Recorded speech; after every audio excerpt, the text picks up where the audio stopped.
Alright guys, if you haven't been following my Instagram or my Facebook posts, we got a new truck. This is my new, to me, 2023 Raptor. So about 4,000 miles on it. It's a 2023, so a little over a year old at this point. Very low mileage considering the age of the truck.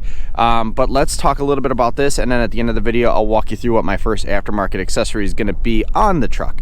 I got some plans, but I want to take everything one step at a time. So this is the 2023 Raptor 801A package, moonroof, tailgate step, and then beadlock ready wheels, and that's about the only options on it. I was really trying to find a bare bones Raptor. You know, eventually I'm going to be replacing all this stuff, so I didn't want to buy or didn't want any of the upcharge for any of these extra accessories that I just didn't need or didn't want. So because it was used, it was quite a bit less than a brand new Raptor that was similarly outfitted, probably about 10 grand less. And this one's been sitting on the lot for quite a while. I've been watching it. Price dropped a few times since I've located this truck, and then a couple weeks ago dropped another $1,500, and at that point I went ahead and bid on it, and here we are.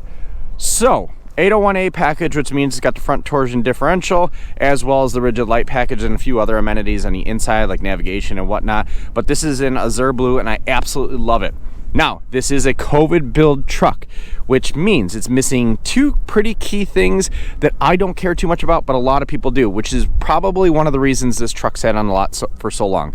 First and foremost, like Steve over at Hammerdown, my truck is missing a heated steering wheel. So I believe it's outfitted for it. It just doesn't have the wiring because of COVID supply chain issues, yada, yada, yada. The other thing that is very unique to this truck is you can see I'm missing the rear applique. So it's basically got a standard F-150 tailgate here with the Raptor emblem on it. So no tailgate applique here.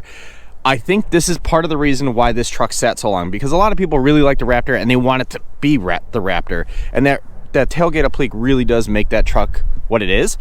But my truck does not have that. And like I said, I worked that into the whole deal. I knew it didn't have it going into it, and you know, that's probably why it sat there and probably why I was able to nab it for the price that I was able to get it.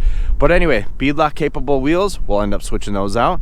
Awesome exhaust on the truck. It's got the factory Raptor exhaust, which you can hit it 4 times and there's 4 different sound volumes.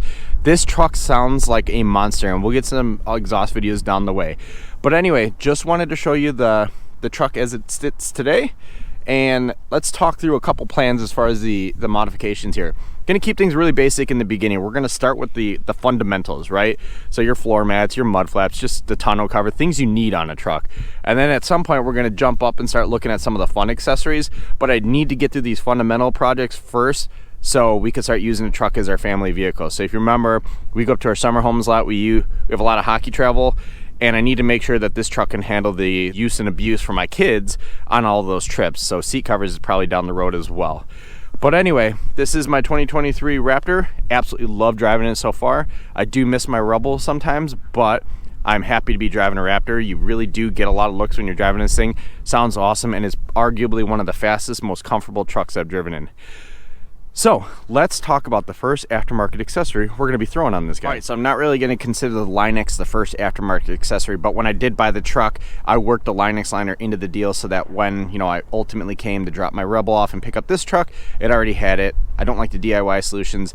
This is my first truck with a Line-X liner in it. Typically, I'm a Go Rhino guy. I like the thicker liners, but we'll see how this performs. My dad's had this in all his trucks, and I've never heard any sort of complaints. But let's talk about the first aftermarket accessory. It is right here. It is the bullet point foam mounting solution. I had something very similar to this in my Rebel. I loved it, and we are going to be doing the exact same thing to my Raptor.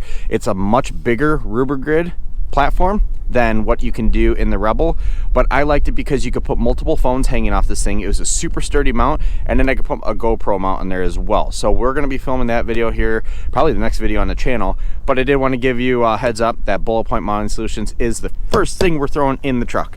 Like I said, I got a lot of other ideas for this truck. I'm trying to be very patient and systematic with how we approach it. I don't want to turn this into just a cluster F at the end of the day, but I love the truck.